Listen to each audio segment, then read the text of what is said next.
বন্ধ থাকা গণমাধ্যম পুনরায় চালু করে বেকার সাংবাদিকদের কর্মসংস্থানের সুযোগ সৃষ্টির আহ্বান জানিয়েছেন এলজিআরডি মন্ত্রী মির্জা ফখরুল ইসলাম আলমগীর।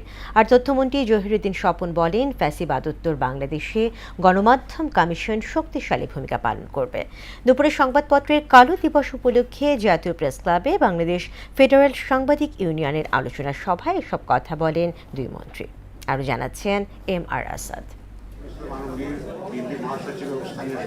সংবাদপত্রের কালো দিবস উপলক্ষে জাতীয় প্রেস ক্লাবে আলোচনা সভার আয়োজন করে বাংলাদেশ ফেডারেল সাংবাদিক ইউনিয়ন BFUJ। এতে এলজিআরডি মন্ত্রী, তথ্যমন্ত্রী সহ অংশ নেন সাংবাদিক ও পেশাজীবী সংগঠনের নেতারা। মহাসচিব কাদের গনি চৌধুরী 1975 সালে 16 জুন বাকশাল গঠন করে গণমাধ্যমের কণ্ঠরোধ করা হয়েছে বলে জানান তথ্যমন্ত্রী।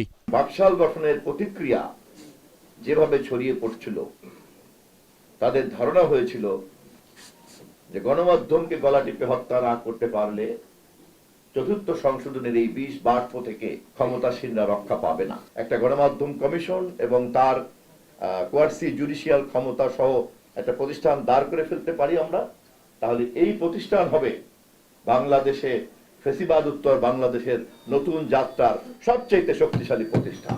বন্ধ হয়ে যাওয়া গণমাধ্যমগুলো পুনরায় খুলে দিয়ে বেকার সাংবাদিকদের কাজের সুযোগ সৃষ্টি করা সম্ভব বলে মত দেন এলজিআরডি মন্ত্রী। আমাদের বন্ধ হয়ে যাওয়া যে সমস্ত সংবাদ মাধ্যমগুলো রয়েছে, দৈনিক বাংলা, টাইমস, এগুলোকে চালু করার জন্য উদ্যোগ গ্রহণ করতে হবে।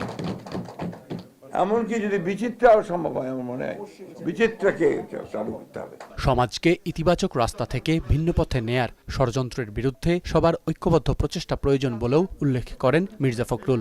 গতকাল আমাদের প্রেস ক্লাবের সভাপতিকে যেভাবে পদত্যাগ করতে বলা হয়েছে, এটা কোনো সভ্যতার মধ্যেই পড়ে না। এটাকে আমি তীব্র ভাষায় নিন্দা জানাচ্ছি। MR আসাদ, মোহনা সংবাদ, ঢাকা।